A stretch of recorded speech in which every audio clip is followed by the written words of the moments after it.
Nous marchons vers la terre promise. Que la paix du Seigneur Jésus-Christ soit avec chacun de nous. Nous sommes en marche vers la terre promise, la nouvelle Jérusalem, la terre promise par le Seigneur Jésus-Christ. Nous traversons le désert avec tout ce que cela comporte. Comment nous le traversons? À quel moment quitterons-nous cette terre pour entrer dans la terre que l'Éternel Dieu, le Seigneur Jésus-Christ, nous a promise? Dans quelle attitude? Quel comportement? Quelle pensée? Quelle disposition? Quelle discipline avons-nous pour pouvoir entrer dans la terre promise? La terre promise est pour ceux qui ont foi en Jésus-Christ. La terre promise est pour ceux qui croient en Jésus-Christ et suivent ses prescriptions jour après jour.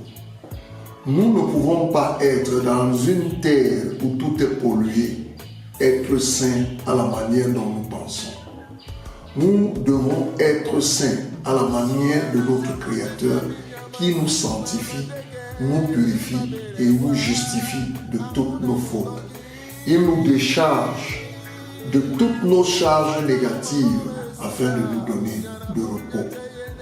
Le repos est pour un temps et l'entrée dans la vie de la terre promise est pour l'autre temps, pour toute l'éternité.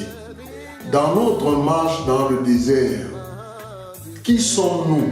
Nous sommes le temple. À l'image du temple, le tabernacle dans le désert. Prenons toutes nos dispositions de faire en sorte que ne serait-ce qu'une fois par jour, nous entrions dans le lieu secret, qui est le lieu très saint dans notre corps. Ce corps qui est le temple de Dieu. Si nous le détruisons, nous serons détruits. Si quelqu'un d'autre le détruit, il sera détruit. Si nous l'abîmons, nous serons détruits. Prenons-en conscience. Gardons notre corps. Veillons sur notre corps de manière à ne pas l'abîmer. Car en lui, le Saint-Esprit demeure au-dedans de notre âme. Nous devons prendre des prédispositions. Nous devons faire très très attention, de jour comme de nuit, pour pouvoir tamiser, sélectionner les enseignements que nous recevons de part et d'autre.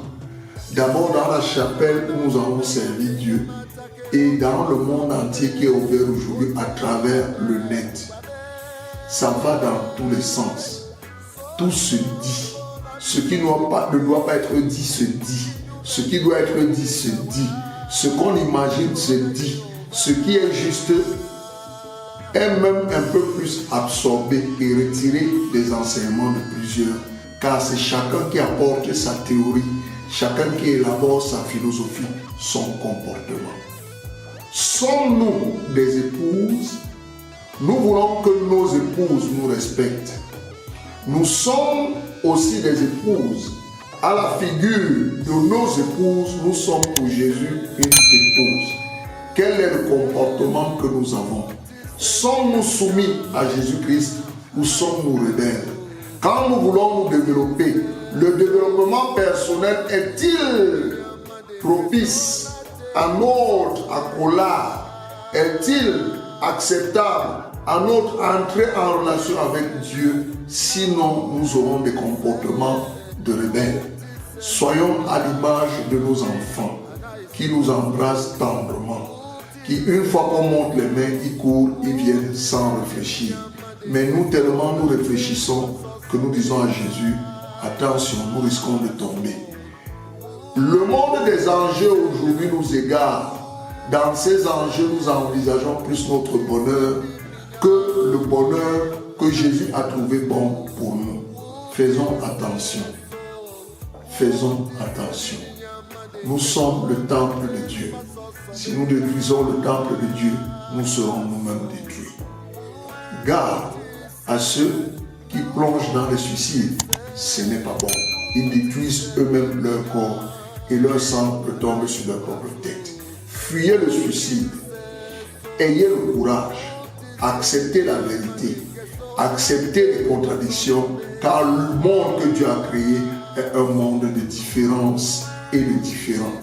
Quand nous acceptons que le monde est un monde de différence et de différents, nous allons réussir notre chrétienté.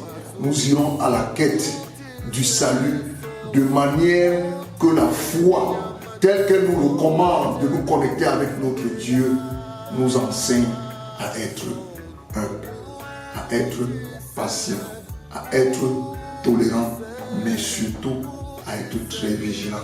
Car le diable rôde comme un lion qui rugit, qui pour prendre une proie. Laquelle? Est-ce vous? Est-ce qui sera la proie du diable? Faisons très attention.